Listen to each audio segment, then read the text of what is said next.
قد كفاني علم ربي من سؤالي۔ حضرت عثمان غنی رضی اللہ تعالیٰ عنہ پر بہت سے اعتراضات ایک طبقے کی طرف سے کیے جاتے ہیں۔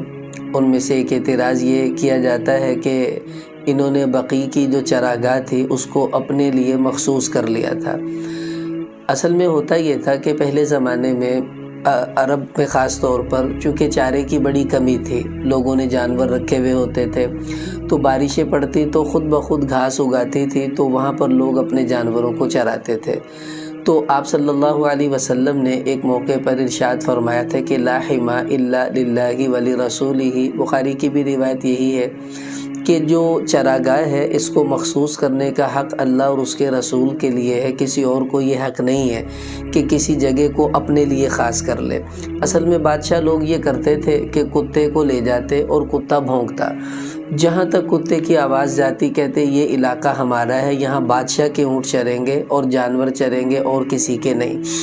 تو ان پر یہ الزام لگا کہ عثمان غنی رضی اللہ عنہ نے اپنے لیے بادشاہ بن کر ایک جگہ مخصوص کر لی تھی کہ یہاں میرے جانور چریں گے، کسی اور کے نہیں چریں گے۔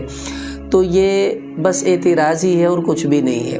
خود عثمان غنی رضی اللہ تعالیٰ عنہ کے زمانے میں جب ان پر عبداللہ بن سبا کے متبعین کی طرف سے اعتراضات ہوئے تو یہ اعتراض بھی اٹھایا گیا کہ آپ نے بقیع کی چراگاہ کو اپنے لیے مخصوص کر لیا۔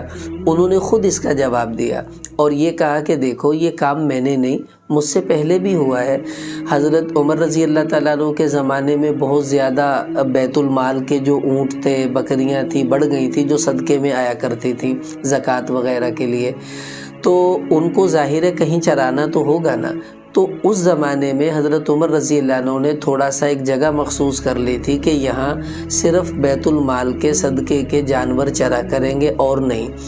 اور فرمایا میرے زمانے میں اب فتوحات بڑی ہیں اور جانور زیادہ ہو گئے ہیں تو ہمیں اور جگہ چاہیے، تو یہ بیت المال ہی کے اونٹ اور بکریوں کے لیے جگہ مخصوص کی گئی ہے، میری اپنی ذات کے لیے کوئی مخصوص نہیں کی گئی۔ یہ جواب خود انہوں نے دیا اور یہ بالکل معقول بات ہے۔